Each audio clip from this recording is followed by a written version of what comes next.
on Islam. We are going to be getting into kind of the rise of some of history's Islamic empires early next week.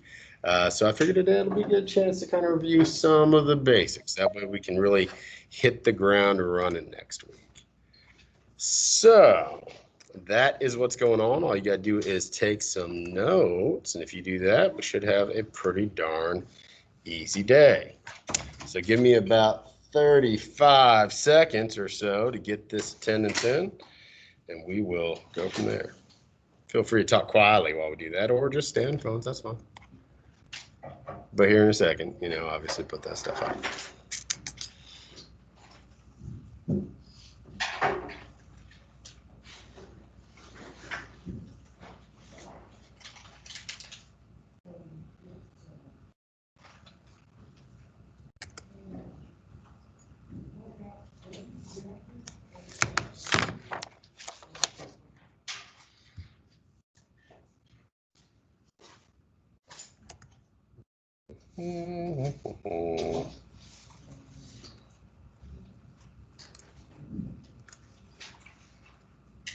All right.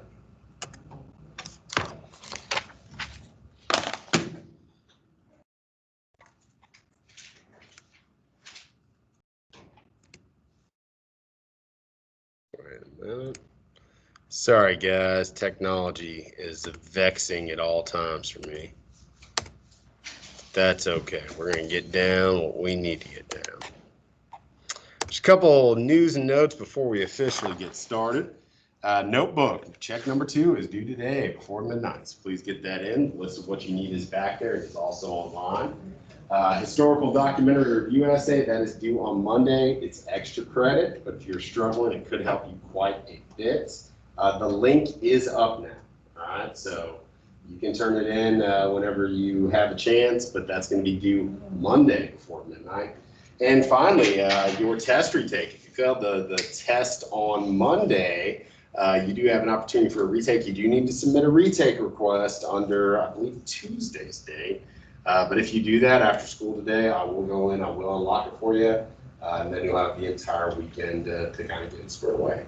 So if you will, notebooks out, wrap up whatever you're doing on your phone, focus on the screen.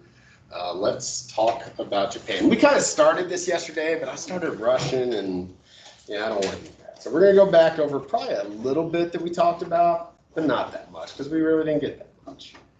So during this time period, Japan's been around for a while as far as its own organized state, but this is the time period that they really start to mold into what you guys know about, what you guys are used to. Early on in Japanese history, they borrowed a lot from the Chinese.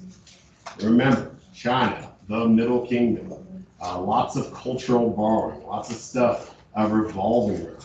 So as we go through and you see some of the cultural traditions of Japan, like their government and some of their basic beliefs, you're going to see a lot of similarities, especially with like their architecture and their cuisine and stuff like that.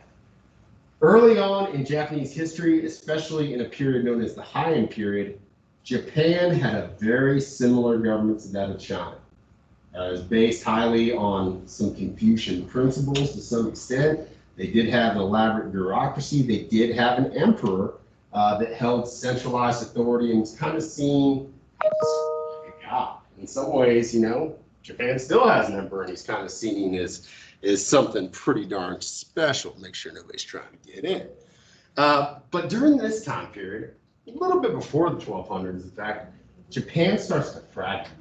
Okay, it fragments in all these different, like almost independent kingdoms. And the emperor, while he is still revered, has very little political power. And that's really where we're opening it up. We're opening it up with something called the feudal era of Japan. One last thing, because you're going to see this image a lot. Have you guys ever seen something like this before in reference to Japan? Okay, this is a torii gate, right? A torii gate. And it is the symbol of the native religion of Japan, Shintoism, Shinto, which is kind of complicated, but essentially it's ancestor veneration. The honoring, the worshiping, to some extent, not quite worship, but definitely the honoring of one's ancestors. The good thing is, while just about all Japanese adhere to this on a cultural level, they also have more defined religious beliefs in the form of Buddhism that ultimately got there from China. The form of Buddhism that's most popular in Japan is that Zen Buddhism, where you had kind of the combination of Taoism and Buddhist influences. So, like I said, by the time you're in the 1200s, and this has been going on for quite a while, Japan's broken apart. You still have, an emperor who is kind of sort of divine, but they're more of a figurehead. They don't have much political power. For a while, these regional warlords, these regional aristocrats known as the daimyo, held pretty much supreme power in their territory. They could do whatever they wanted. That's until the country more or less gets unified once again under a new form of government under someone called the shogun. Daimyo, shogun, and feudalism are all the last pieces of your vocabulary. So as we're explaining them, please write them down. So here's how it worked. And again, it's all based on social hierarchy, very hierarchical. First of all, the shogun is essentially a military dictator. All right? And this is the person, that's kind of sort of chosen by the emperor, but in reality, it's the person that already had the most money, the biggest armies, had a reputation as being a fierce warrior. Okay, because again, they're trying to unify the country once again. They're trying to bring all these people back under one umbrella. The emperor's still there, but again, they're more honored than anything. It's the shogun that's running the show. Beneath the shogun, that's where you got all those regional noblemen, known as the daimyo. Okay, they pretty much control their territory independently, but they've got to pay taxes, they have to follow the laws, and ultimately they have to swear loyalty to this person above them, the shogun. The daimyo, this Japanese nobility, they hire less prominent, less prestigious nobility as well to kind of guard their lands, to fight their wars, to do pretty much whatever they needed them to do. Those were the samurai, the elite warrior class of Japan. And then beneath them, you get everybody else. You get your farmers, your artists, you name it, your merchants, probably very close to the bottom. But that's pretty much how society was structured. The weird thing is, and in more ways than just social hierarchy, almost an identical social structure and system of government was in place in Western Europe. Instead of having the emperor and the shogun, you had kings and queens, oftentimes who claimed to get their authority from God. Instead of the daimyo, the Japanese nobility, well, you've got more your hereditary noblemen in Europe, which is consisted of dukes and lords and aristocrats and even high up members of the church. Instead of the samurai, these elite warriors of ancient Japan, of feudal Japan, you've got your classical European knights who all work for their own noble. And then at the bottom, like always, you got your regular old people. And in reality, man, you get down into the peasants, it gets pretty complicated. There's all sorts of social distinctions among them as well. So they've got to figure out a way to unite society, both of which have went through some troubling times. In Japan, the state had broken apart. They're trying to blend it back together. In Europe, really after the fall of the Roman Empire in 476 CE, guys, it's the Dark Ages. It's dangerous times. People are just trying to survive. They're trying to bring order to the chaos. And the way that they do this, using the social hierarchy as the backbone of the system, is called feudalism. And that should be the last bit of vocab you have, feudalism. Now, I'm gonna break this down in more detail here in a second. But let's just say this. It's a good definition for feudalism. It is the exchange of land for promises of loyalty and protection. The exchange of land for promises of loyalty and protection. So here's how it worked. And I'll use the European model because it's a little bit easier to understand.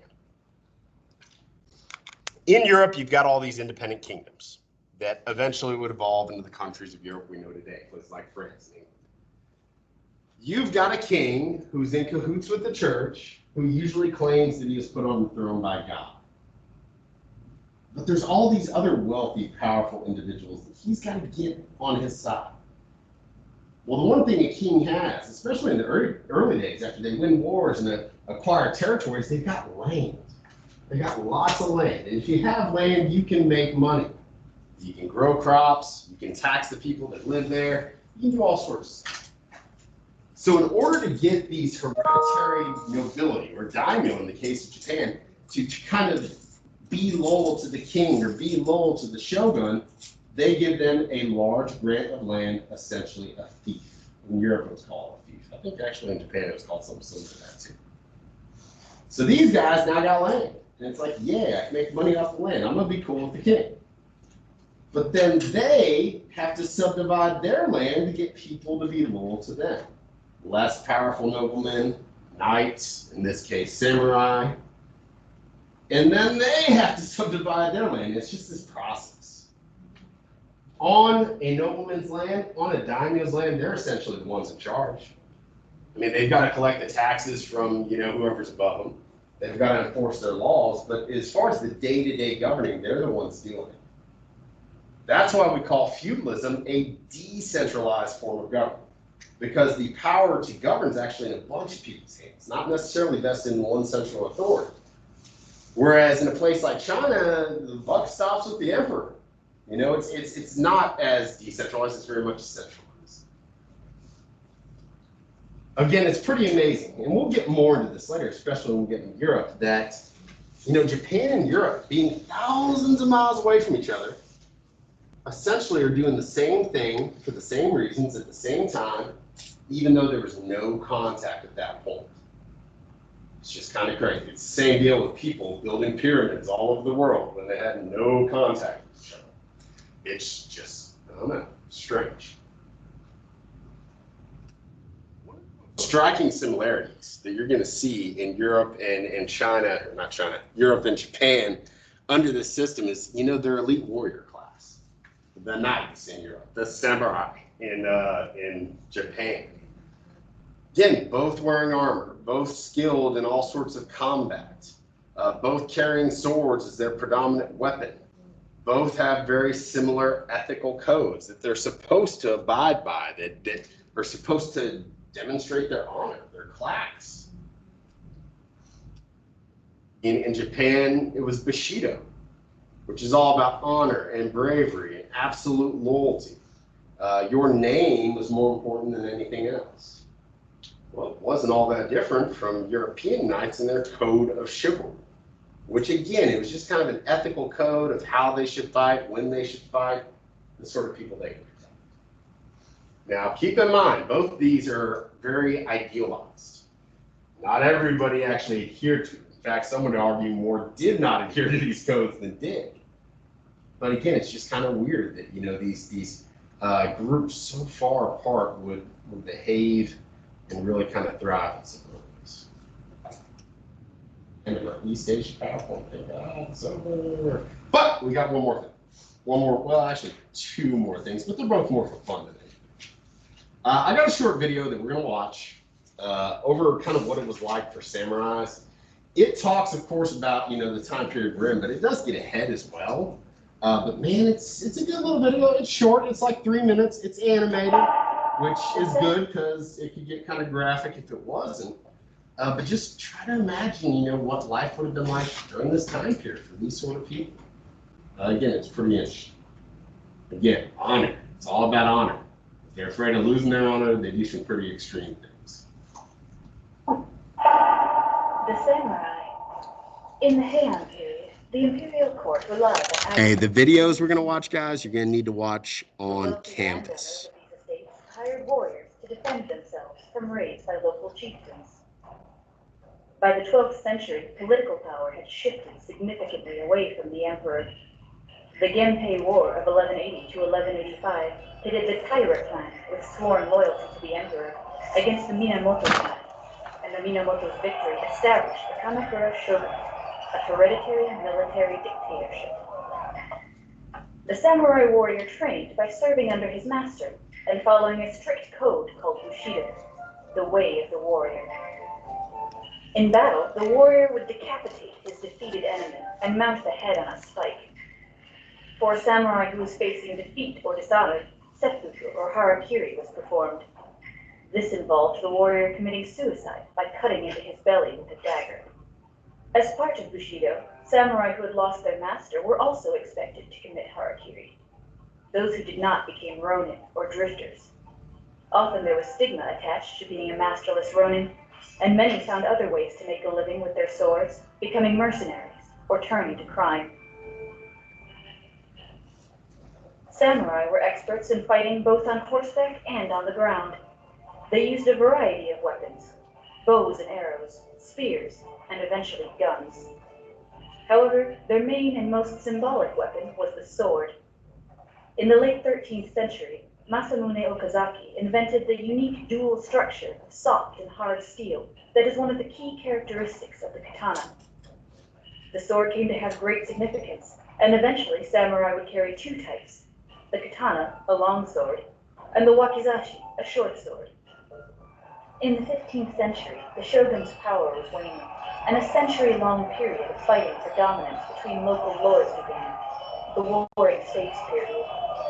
Oda Nobunaga succeeded in uniting half of the clans in the late 16th century, but he was betrayed by one of his vassals and committed seppuku before national unification is complete. Stability was finally brought in the 17th century with the beginning of the Tokugawa shogunate, headed by Tokugawa Ieyasu. At this point, the social order was also frozen, with samurai at the top of the social hierarchy. However, despite their high social position, the material well-being of many samurai began to decline. With relatively stable peace, the importance of martial skills declined, and many samurai took on careers as bureaucrats or teachers. Bureaucrats. Subscribe for more history videos. Get some. Think about that. And it kind of goes to a theme that we're going to be talking about here soon, how our beliefs kind of compel us to do a bunch of stuff that's kind of bizarre, that's out there, that from the outside looking in would just be like, oh my God, what are you doing? So what would a samurai have to do to regain his honor if he didn't carry out an order or lost a battle or something like that? What do they say? Kills. But not like in a painless way. They had to do it almost ritualistically. So a samurai that failed a mission, right? That's going to bring shame on not only his name, but his entire family. Very similar to what we saw with filial piety in China. You want to protect your family name. The family is the most important unit. And if you lose honor, they all lose honor. You can't have that. Well, one way a samurai could kind of prove his bravery and his loyalty and regain his honor if he messed up or made a mistake or lost a battle was commit, oftentimes in public, this sort of ritual suicide. And they make it seem not nearly as bad as it was. So just imagine this. Imagine it. I can't understand how somebody could do it. They would take that short sword, that wakizashi, and they would stab themselves in the stomach. But that wasn't all. This was seppuku, means ritual disembowelment. They would cut themselves across and then down. Their guts would literally spill out. If they had a buddy who wanted to help them, at that point, they'd chop his head off. But if you didn't have any friends that were going to help him out, you just had to lay there and die very slowly, very painfully. Again, it's pretty extreme. But it shows you just, our cultures, our beliefs. They compel us to do things that are extreme. You're going to see that throughout history. It's one of the reasons we talk about religion so much. You don't have to be an expert in any religion in this class, but you need to understand and appreciate that power, because it compels a lot of historical events, some really good, some really, really bad. So this is just my opportunity to show you some cool photos, because I went to Japan once. It was really cool. I went the year before last. Have you guys ever seen like the posters for like EF tours and stuff like that? They're around school. There was a teacher here on campus who had been planning a trip to Japan for a couple years and had done all this stuff, had already paid for a lot of it, and like at the last minute he couldn't go. There's some sort of family emergency. But, you know, if they didn't have a teacher, the kids couldn't go, you know, so I got recruited, which was really cool. I think I paid like $600 for 2 weeks in Japan, food paid for, room paid for, everything. It was, I mean, the flight itself is usually more than that. So I got to go. It was unexpected, but I'd always wanted to go to Japan, and man, pretty darn cool. I've actually been to this castle, and we'll see it here in a second. I've been to the base of Mount Fuji, but it was so misty and cloudy that day you really couldn't see it from where we were at. This is a cool little experience. So we flew into Tokyo, the current capital of Japan. It used to be Kyoto. Tokyo kind of translates to New Kyoto, just kind of neat. That happens sometimes. After that, I believe we went to Hakone. We went to Kyoto. We went to Nara, which was the original capital, and then we went to Osaka. We were supposed to cap it off by going to Hiroshima. Does anybody know what happened there? Somebody tell me. In World War II, the U.S. bombed them. Yeah. Hiroshima. Hiroshima, and then 2 days later, another city, Nagasaki. The first times, really the only times in history that nuclear weapons have been used in warfare. I mean, there's been accidents and stuff, but we were the only ones that purposely used it. And ultimately, a couple days after that, the Japanese surrendered and World War II was done. We did not get to go. There was a tsunami while I was there, and people were evacuating Hiroshima. So yeah, we had to hang out in Osaka for a couple more days, which Osaka was okay. It's probably my least favorite place, but it's pretty cool. So this is Tokyo. That's where we started. Incredibly crowded, right? Japan's a small country, but it is the most densely populated country on earth because there's just a lot of people there. That being said, they're also the most homogeneous population on earth. Almost everybody you see there is Japanese. You don't see people of a lot of other nationalities, races, ethnicities. It's kind of weird, all right? And it just goes to show, you know, we have this beautiful country filled with diversity. Not everywhere is like that. If you're in Japan, I mean, they've got fast food restaurants and other food, but 99% of what you're eating is Japanese food. I mean, it's very much, you know, it's its own thing. And maybe that's because of the geographic location. Maybe that's because of the history of isolationism they've went through in times, but it is definitely different. This is like, man, this is maybe 7 in the morning, 8 in the morning. Not really crowded at all. That night when we were downtown, we got on the subway like at 10 o'clock, which is when most people are getting off of work and they're still going to work in the morning, like at 5 or 6. It was like one of these. Like my leg was right here and my arm was up here. It was so crowded I thought I was going to die. This crosswalk right here is really famous. Man, green light came and you walked and there was like 1,000 people walking with you and everybody is rushing. Because in Japan, you know, there's not nearly as many cars as you'd think. But like if you get ran over while you're in the street, technically it's your fault. So yeah, they're pretty ruthless as far as driving. You got to watch out. You may get ran over. Again, it's just a really cool place. Big time into like anime and stuff. I'm standing here under a giant robot that's like obviously very big. Went to a flea market, all sorts of cool stores, stuff like that. This place right here, we went probably one of our first days. That's where the emperor lives. That's actually his house. They still have an emperor in Japan. But much like it was back in the feudal days, no real political power. It's more of like a ceremonial thing.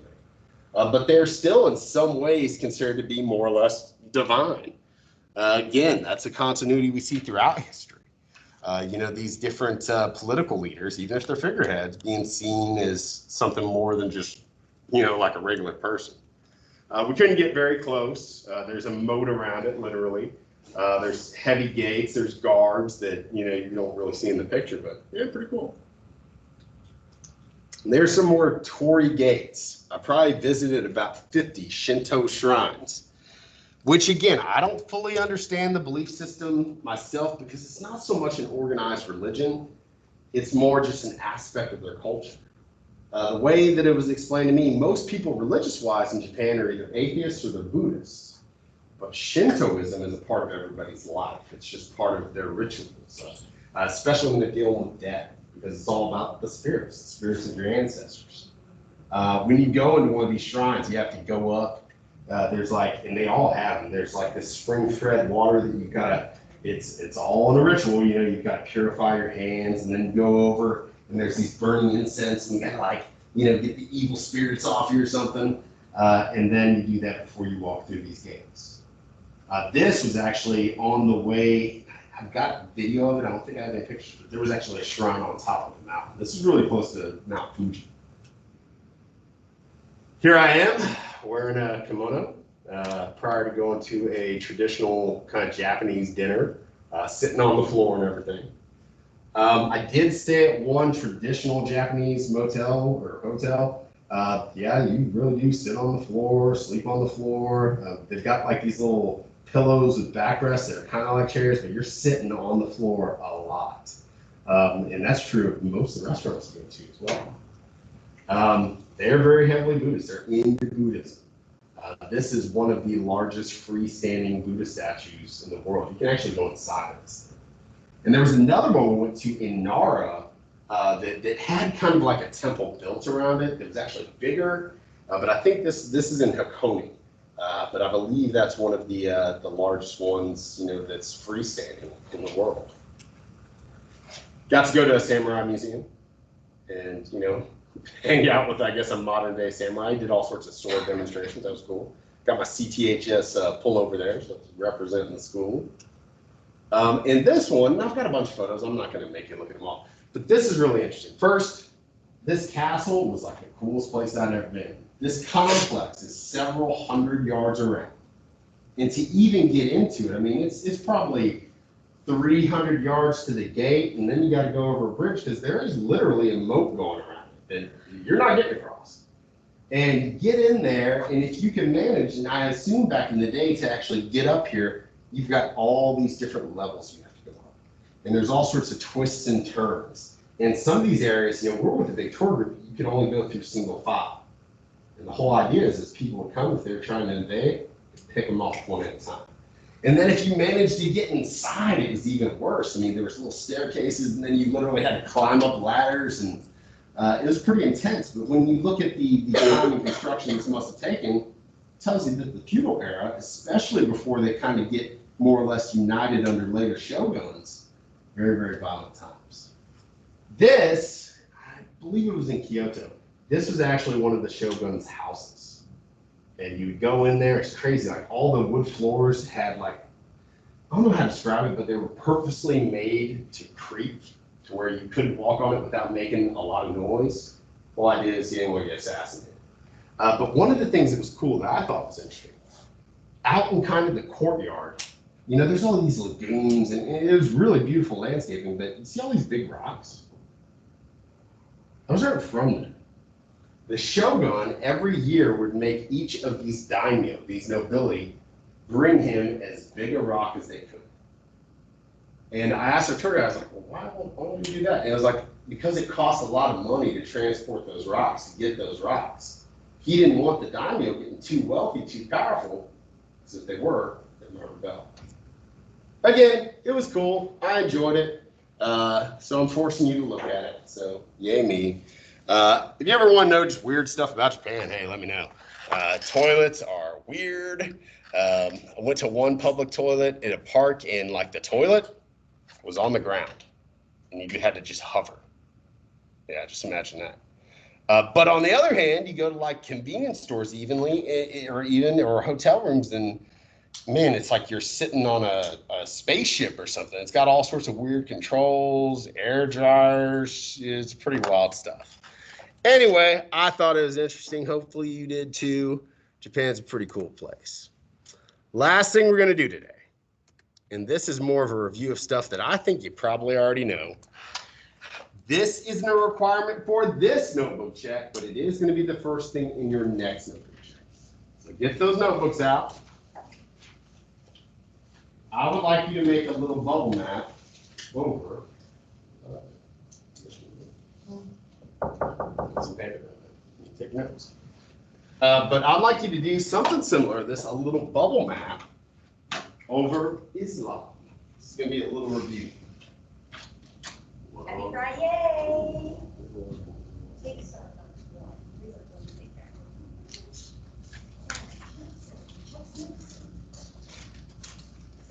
That's it. All All right, thank you. So here's the deal. Islam is one of the things from your religions chart that some of you did, some of you didn't a while back. Wasn't for a grade, but it was really important because a lot of times in this class, not that you've got to be an expert on any one religion or anything like that, but you need to know some of the basics because sometimes in a document, a primary source, secondary source, they will make certain references to certain kind of buzzwords, basic beliefs, holy books. And if you can kind of associate that with the book, the belief, all that stuff that they actually go with, you can usually figure out the question. You can usually figure out the answers.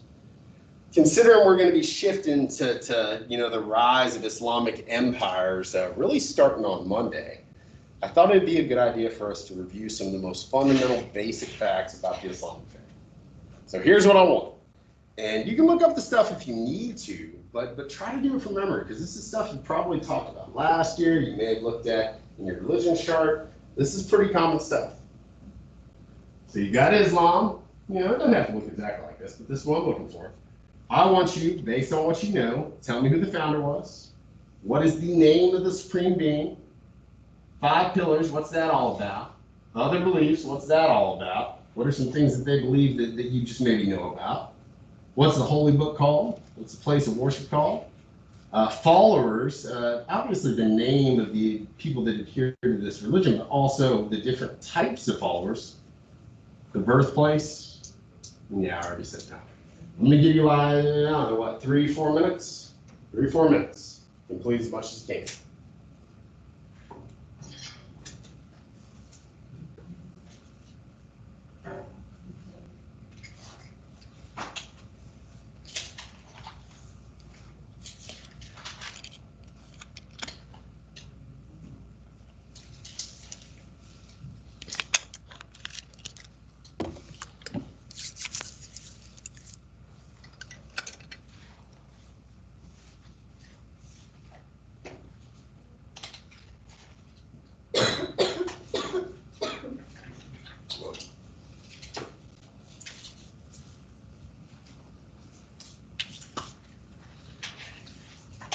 Again, don't worry about looking it up. Don't even worry about if it's correct. I mean, ultimately, when we do this together, I do want this stuff in your notebook correct.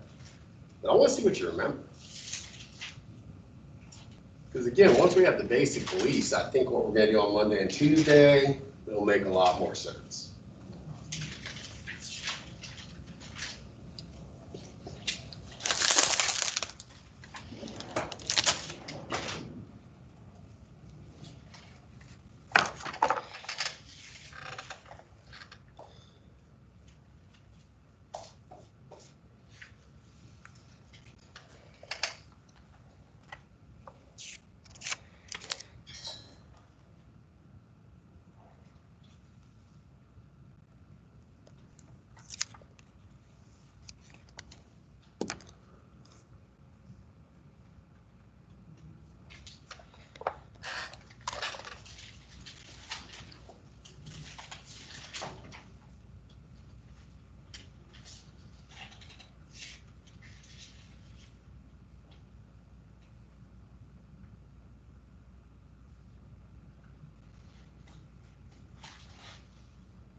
give you about 1 more minute. Again, you want to have it all done, it's all good. Just kind of want to see what you get from it.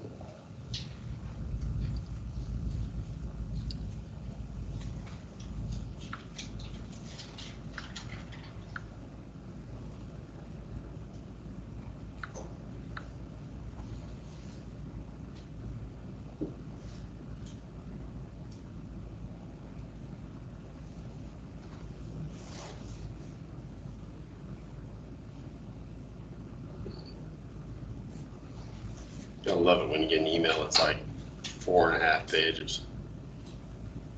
Good times. I'll read that later. All right, so we're going to go over this as a group, and I'll turn on the lights for this so one may fall asleep. We're almost done. We only got not very long at all. But what I'd like you to do, just to the best of your ability, maybe volunteer some information. And obviously, if this is something you yourself did not get down, it'd be a great idea to write it down. Again, I'm not expecting you to be an expert on Islam after this, far from it. There are people that study these various religions their entire lives and still don't fully understand them. That's not what we're doing here. That's not what it's all about. This is about just kind of building a baseline understanding of some of the core, most basic fundamental beliefs of really all the religions that we're going to come across. The ones from the religion chart, a couple more moving forward, but like I said, it's kind of word association. If you can start kind of associating certain things with the faith they belong to, I'm telling you, in the future on some test questions, whether multiple choice or writing, you guys will help you out a lot. So let's see some hands. Show us those big brains. We'll start off with the really easy ones.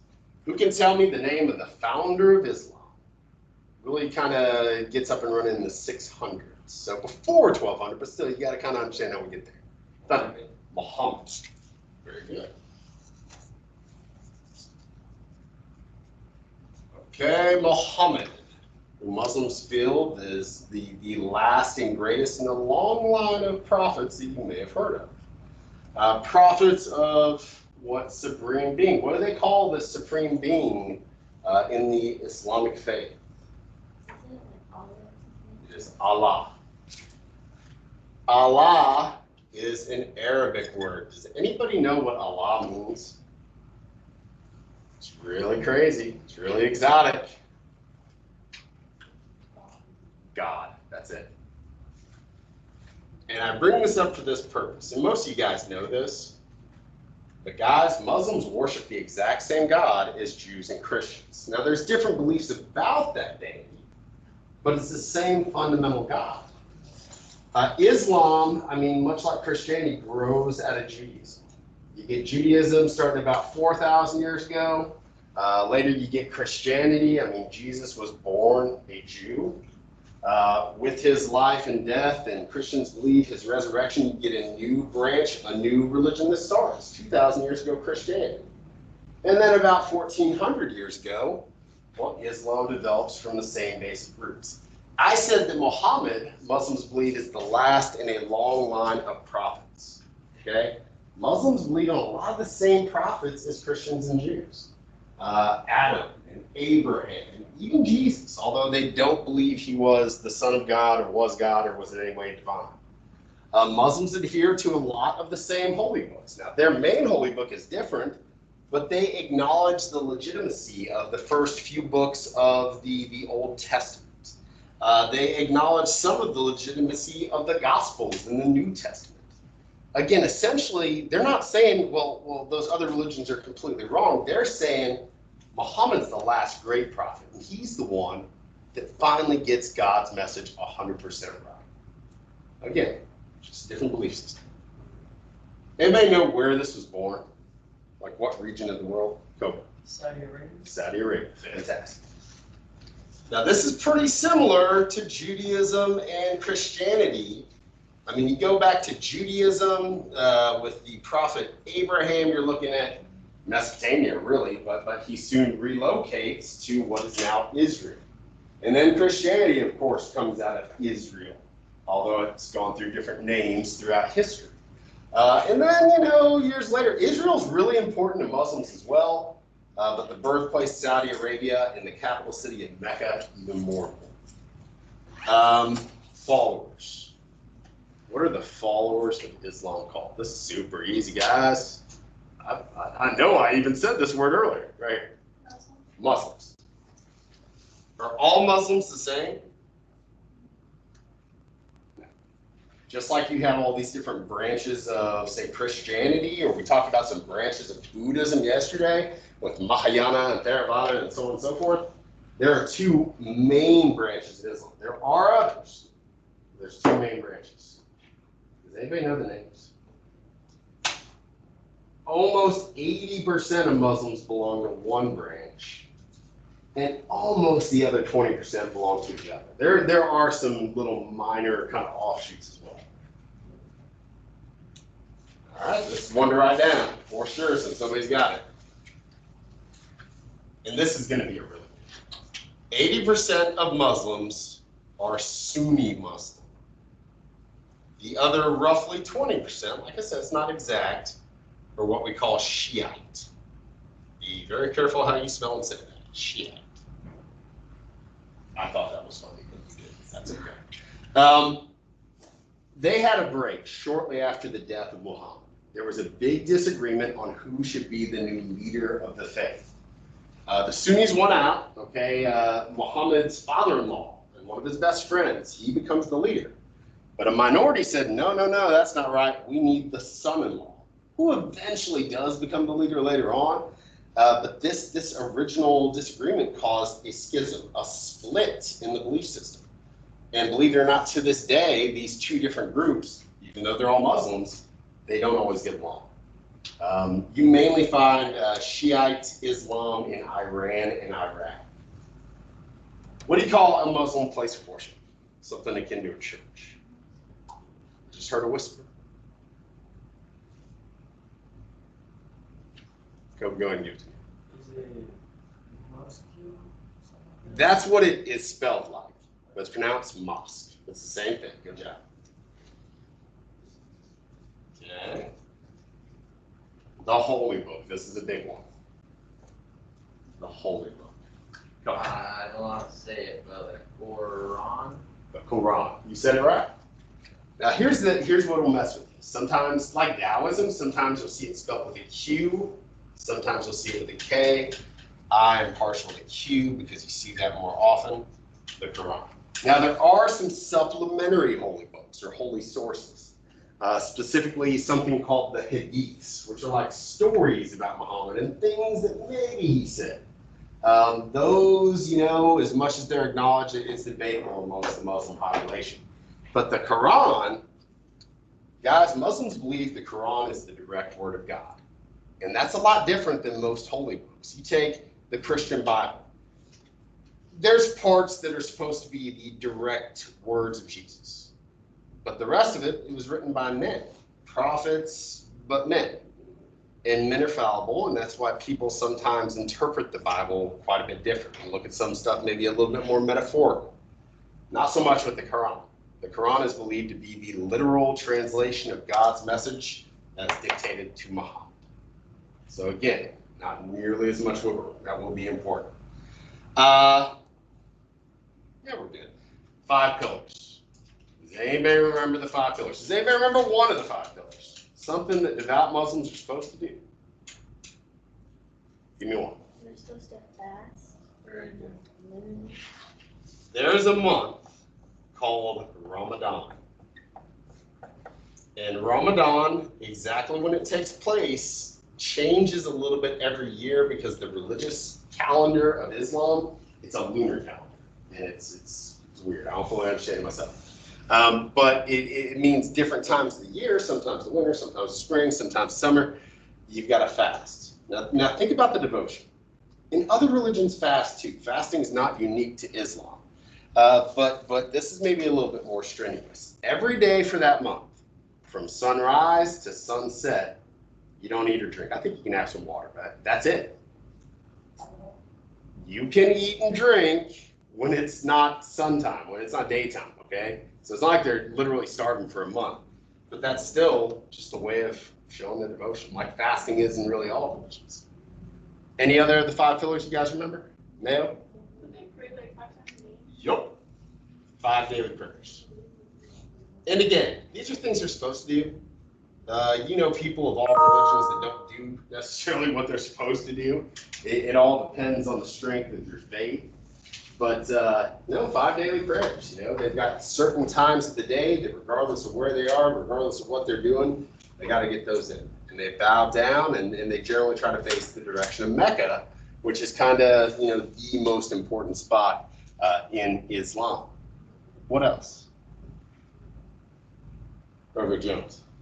Pilgrimage to Mecca. Ooh, good one. We call this the Hajj. Or yeah, a journey to Mecca. Pilgrimage is like a religious journey. The birthplace of the faith. And once they get there, there's a grand mosque, there's a Kaaba stone, we'll talk about that. There's all sorts of, I don't want to say rituals, but that's essentially what it is. Things that they're supposed to do while they're there. And again, you know, if you're really sick or really old or you can't afford it, it's not like, you know, you're going to hell or something, but this is something that you were expected to do. 2 more. One of them is the most basic thing. From my understanding, if you do this, this is all you technically have to do to convert to Islam. What do you think it is? It's similar, but it's not nearly as formalized. Don't you have to give like some of your money to the poor? You do. That's not the pillar I was talking about, but you do. So we're going to put it. We call it almsgiving. They have to give 2.5% of their wealth to charity. Which, if you look at like all of their wealth, that's actually quite a bit. This is the most fundamental one. Just proclaiming there is only one God. His name is Allah. Muhammad is his servant, is his prophet. Other beliefs, and there's a bunch of them, so and we're running out of time, so I'm just going to put a couple. Typically, no pork, alcohol, gambling, stuff like that. In some areas, it's pretty darn patriarchal, but again, that depends on the country that's practicing. And with that, modest dress. That's pretty much a constant, although not everybody adheres to it. They're supposed to dress very modestly. But again, that depends on where you are. I mean, we've all seen Muslim women with the head coverings, okay? And in some areas, it's a veil. And in some areas, it's a full-on hijab. It's like head to toe where you can't see anything other than their eyes. But again, rather than that being core to the faith, that's more core to the country and the culture that's practicing. Remember, religions change as they spread. So a Nigerian Muslim and a Saudi Muslim and a Afghani Muslim and an Indonesian Muslim and an American Muslim, they don't all necessarily do or wear or look the exact same way. We'll get into more some of the other beliefs, but I want to do this just kind of get just get the foundation. That way on Monday we can hit the ground running, and we're going to be talking about the rise of Islam. It does have a tremendous historical impact. Other than that, just remember your notebook's due tonight. Extra credits due on Monday. If you still owe me stuff, I will still accept it, but you need to get it in. It's not going to be for full credit, but something is better than nothing. So just kind of keep that in mind.